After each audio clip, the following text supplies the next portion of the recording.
So hello student, welcome to the another video lecture on RC Academy. So today we have to start the asexual methods of reproduction in case of plants. So as we know, asexual reproduction means it is uniparental, only single parent is involved over here. So first method we have to discuss, that is the fission. So fission simply means splitting. So this type of fission again divided into two types depending upon the how many daughter cells we are going to observe or we are getting over there. Accordingly, fission is divided into two types. First, binary fission,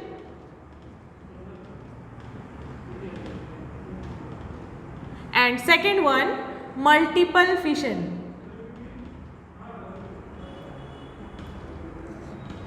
As the name indicates, in binary fission, splitting of an organism into two daughter cells. Bi means two. So here we are getting the two new daughter cells after splitting, and the example of this binary fission we generally consider the unicellular organisms like amoeba. So this is the best example which is explaining the binary fission, amoeba, as well as paramecium. So in that organisms, what exactly the parent amoeba first undergo division of genetic material as well as division of cytoplasm takes place in order to generate the two smaller daughter amoebae, and after formation of these two daughter cells, these cells grow in cytoplasmic nature and attains its original size. So this is the simple binary fission we can observe in amoeba as well as paramecium.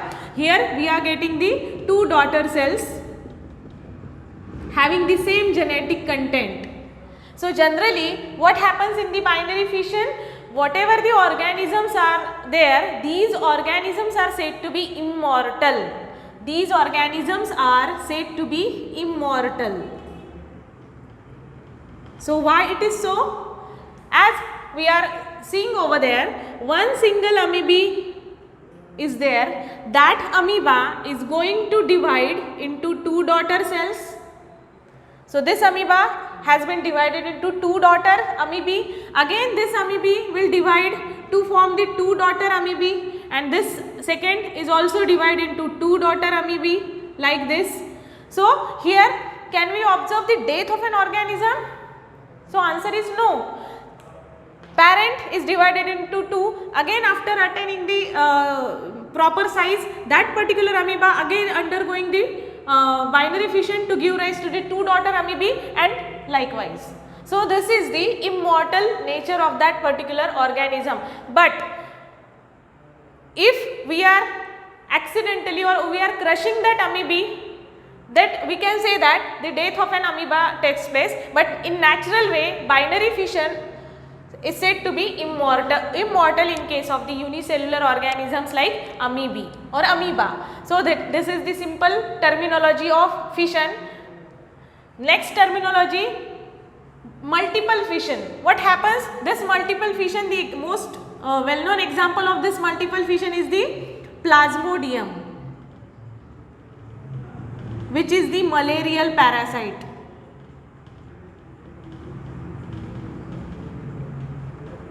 So what happens, what is going to happen over here?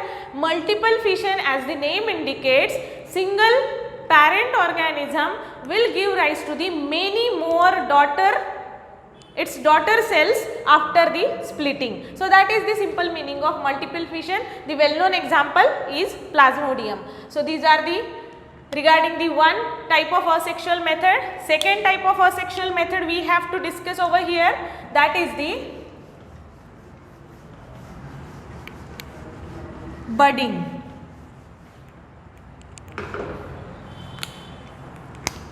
Second method, budding.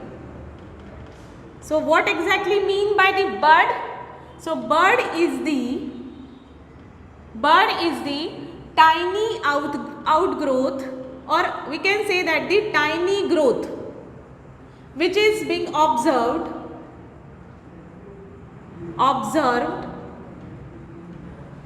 on the parent body. So it is the tiny growth structure which we called it as the bud. That bud is going to observe on the parent body, and after attaining the maturity, that bud will detach from the parent organism and it can grow individually. So this is the simple meaning of budding over here. Again, that bud is going to generate or going to observe outside or inside. Accordingly, budding again is of two types: exogenous budding and second one is endogenous budding. So these are the two types. What happens in exogenous budding? This type of budding is observed in case of yeast like organisms as well as hydra. So I can draw the diagram over here, that is of yeast. Yeast is the unicellular fungi. What happens in the yeast? This is the unicellular body of that particular yeast. On the outer surface, the small tiny outgrowth, tiny outgrowth is going to observe on the yeast. Now this particular yeast bud will detach after maturation, and that small bud again regenerates into the parent yeast. So this is again the method of reproduction in case of unicellular fungi like yeast, or we can observe exogenous budding in hydra also. What happens in hydra? Again, on the outer surface of that hydra body, the small hydra daughter cells can be observed. After attaining maturity, that tiny outgrowth or bud will detach and that live as an individual body or individual organism. So this is the endogenous budding. What happens in the, this is all about the exogenous budding. Now talking about the endogenous budding, the well known example of this endogenous budding is Spongilla. Spongilla is the freshwater sponge. What happens in this particular organism? Suppose this is the substratum. On the substratum, the porous spongilla body is going to attach over here. So this is the body of the sponge, which is porous in nature.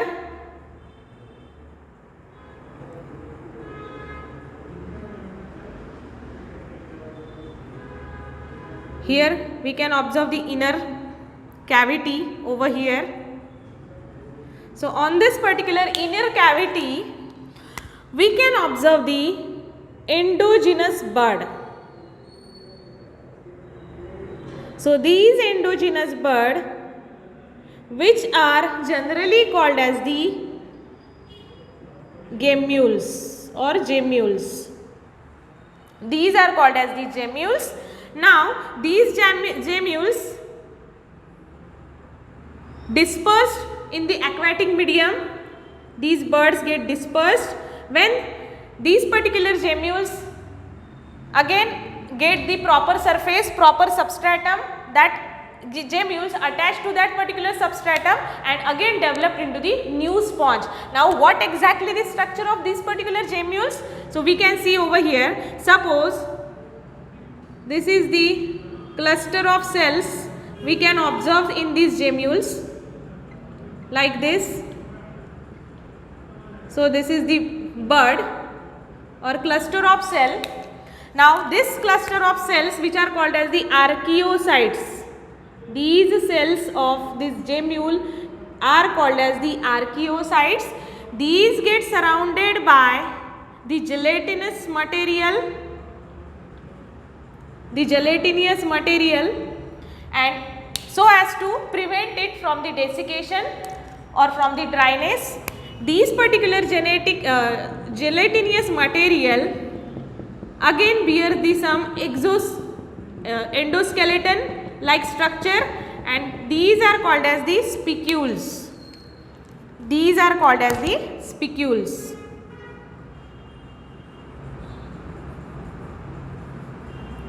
So here we can observe the endoskeletal structure inside the gemule, which are called as the spicules. This is the gelatinous material.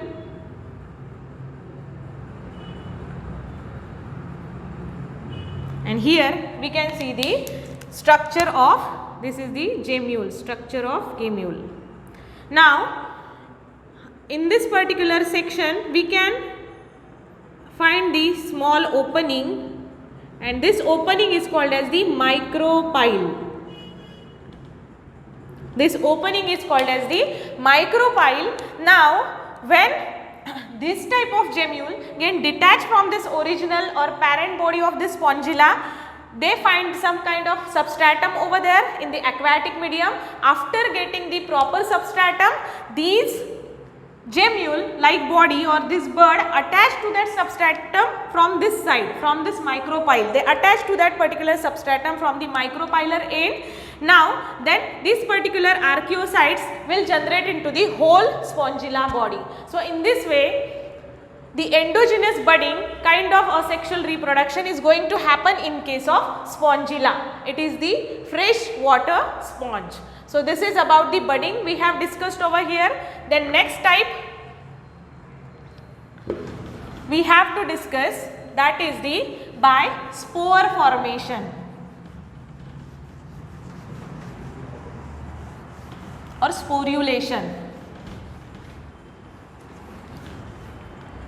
Next method, asexual reproduction by the spore formation. So many types of spores we can study when we talk about the lower plants or lower organisms like algae and fungi. Many more types of spores are going to form over there, but among that different kinds of spores we are discussing only two different types of spores over here. That is the first spore, that is the zoospore. So these zoospores are the spores which are motile in nature and flagellated. They are having the flagella for the locomotion.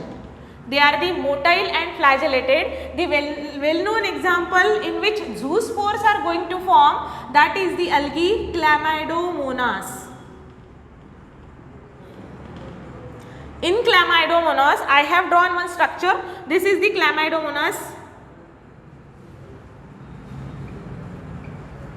What happens in this particular algae? The zoospores are the means of asexual reproduction.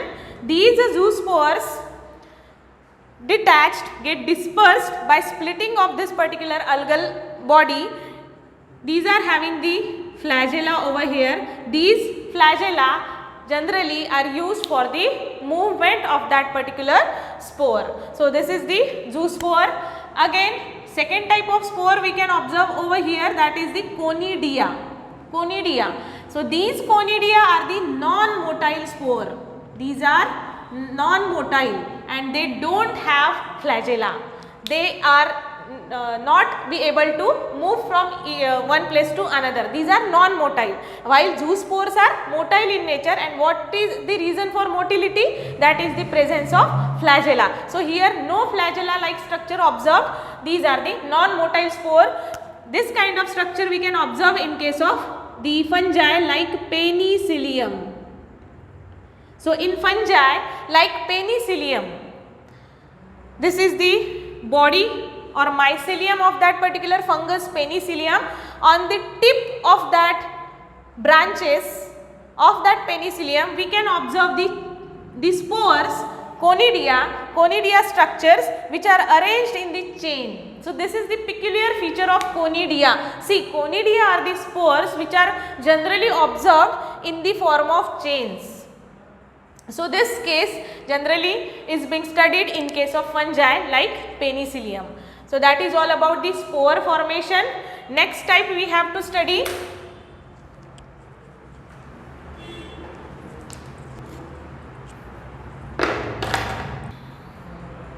next type of asexual reproduction we have to study, that is the fragmentation. Fragmentation.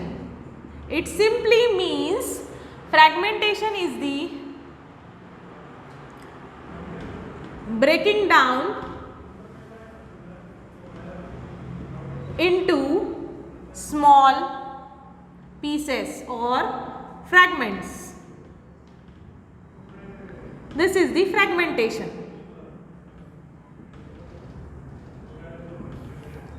Now, this type of method of reproduction is generally being observed in case of the algae, the filamentous algae like Spirogyra.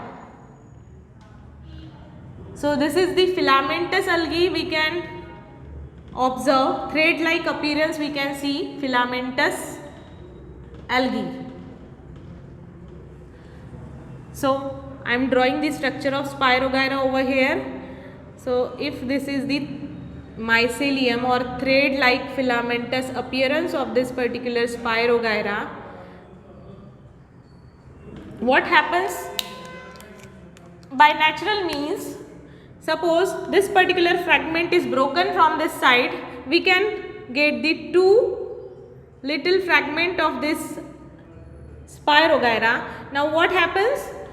This individual fragments or pieces, these are able to regenerate the whole mycelium. So that is the simply fragmentation.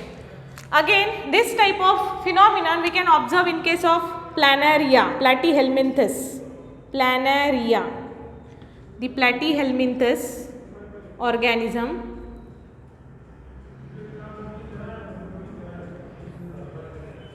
In this organism also we can see the fragmentation process.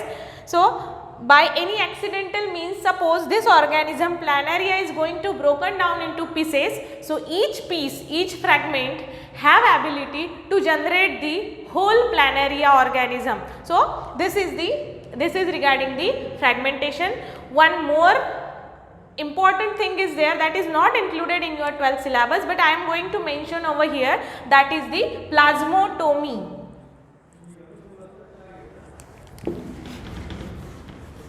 But that terminology may be asked in the competitive examination, many competitive examination. The terminology is plasmotomy.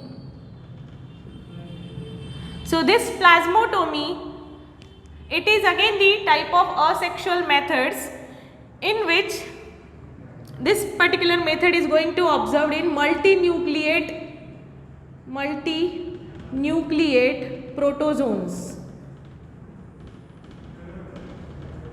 Multinucleate protozoans kind of organism, we can observe the plasmotomy. What happens in the plasmotomy? Suppose this is the organism like Opalina or Paleomyxa, which is having the many nuclei inside it. It is the multinucleate organism or multinucleate protozoa. Now, what happens in this type of organism? First, see what happens in normal condition.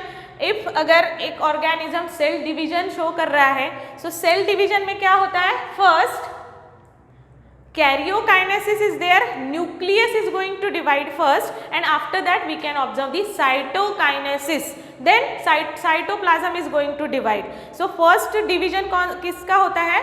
तो nucleus का पहले division होगा, उसके बाद cytoplasm divide होता है. That is the general process of cell division. But what happens in case of this multinucleate organism protozoa? First process is going to occur, that is the cytokinesis. So first process, division of cytoplasm is going to take place and these organisms divided into two. But there is the random distribution of these nuclei. We cannot say there must be the equal distribution of these nuclei. Suppose if I sum up this particular nuclei 1, 2, 3, 4, 5, 6, 7, 8, 9, 10, 11, 12, 13, 14. If 14 nuclei is there in that particular body of an organism, so these divide randomly 1, 2, 3, 4, 5, 6. 5, 6, 7, 8. ठीक है.